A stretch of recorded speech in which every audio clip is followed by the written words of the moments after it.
দর্শক দেখতে পাচ্ছেন গণকণ্ঠ, সাথে আছে আমি শান্তনু বিশ্বাস। দেখছেন যে জাতীয় শহীদ মিনার থেকে 3 দফা দাবিতে বাংলাদেশের বিডিআর কল্যাণ পরিষদ নানান জেলা থেকে, বাংলাদেশের 64টা জেলা থেকে হচ্ছে বিডিআরের সদস্যরা এখানে এসেছেন এবং বিশেষ আদালত নামে বেআইনিভাবে চাকরিচ্যুত দেশপ্রেমিক বিডিআর সৈনিকদের অতি দ্রুত চাকরিতে পুনর্বহাল এবং নির্দোষ বিডিআর সদস্যের আগামী শুনানিতে মুক্তি দিতে হবে, এই দাবিতেই তারা হচ্ছে জাতীয় শহীদ মিনারে এই মুহূর্তে অবস্থান নিয়েছে এবং সেখান থেকে তাদের যে দাবিগুলো 3 দফা দাবি, সেই দাবিগুলো তুলে ধরছে। অনেকেই অনেক রকমের হাতে ব্ল্যাকেট নিয়ে তারা এখানে দাঁড়িয়ে আছে।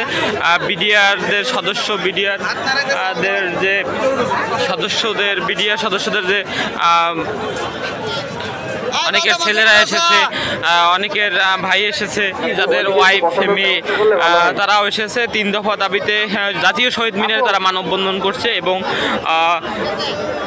বিডিআর কল্যাণ পরিষদের নানান জেলা থেকে, বাংলাদেশের নানান জেলা থেকেই তারা এখানে অবস্থান নিয়েছে এবং তাদের অবস্থান থেকেই তারা তাদের 3 দফা দাবিটি তুলে ধরেছে।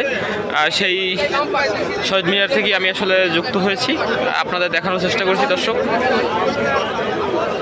তোমরা এই মানে বিডিআর পরিবার বা বিডিআরের প্রশ্নে তোমরা ৭৬তম ব্যাচ, যেহেতু বিডিআরের লাস্ট ব্যাচ ছিল ৭৬, তোমরা এইখানে যতগুলো লোক আছে বিডিআর পরিবার থেকে শুরু করে যারা আছে তাদেরকে কিভাবে রেসপেক্ট করা লাগে সেটা তোমরা দেখাই দিবা। ইভেন কারোর সাথে কোনো ভলেন্টিয়ারের দায়িত্ব পালন করছো কিন্তু বেয়াদবি কিন্তু করা যাবে না, ঠিক আছে?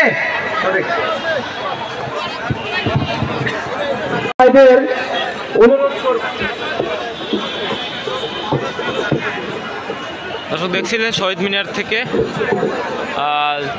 বিডিআর সদস্যরা তারা এখানে অবস্থান নিয়েছে এবং এখান থেকে তাদের যে 3 দফা দাবিটি, সেই দাবিটি তুলে ধরেছে। আমি সরাসরি দেখানোর চেষ্টা করছি। দর্শক, দেখতে থাকুন।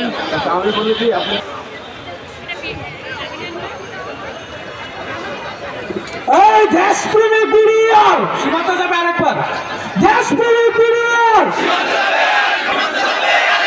মুক্তি মুক্তি মুক্তি চাই, এই মুক্তি মুক্তি মুক্তি চাই,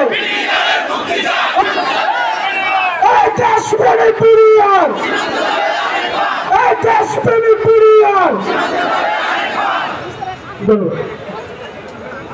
এই বিজেপি না বিডিআর, এই দেশকে বিডিআর, দেশপ্রেমিক বিডিআর, এই মুক্তি মুক্তি মুক্তি চাই। Thank you. আচ্ছা, আমরা এবার ডেকে নিব মোহাম্মদ আতাউর রহমান, হাবিলদার, রংপুর সেক্টর। তাকে তার জীবনের সামান্যতম কথা এবং বাংলাদেশ সরকারের কাছে এই মুহূর্তে তার কি চাওয়া। পিছনে লোক আছে। আসসালামু আলাইকুম। উপস্থিত বিডিআরের সকল সদস্য ও আমাদের সন্তান এবং আমাদের সাথী ভাই ছাত্র সমন্বয়কারী আন্দোলন যারা 24শে আগস্টে যে আমাদের যে অভ্যর্থনের মাধ্যমে আমাদেরকে জাগ্রত করে তুলেছেন, তাদের প্রতি আমার অক্লান্ত পরিশ্রমের প্রতি আমার স্বাগতম। আমি হাবিলদার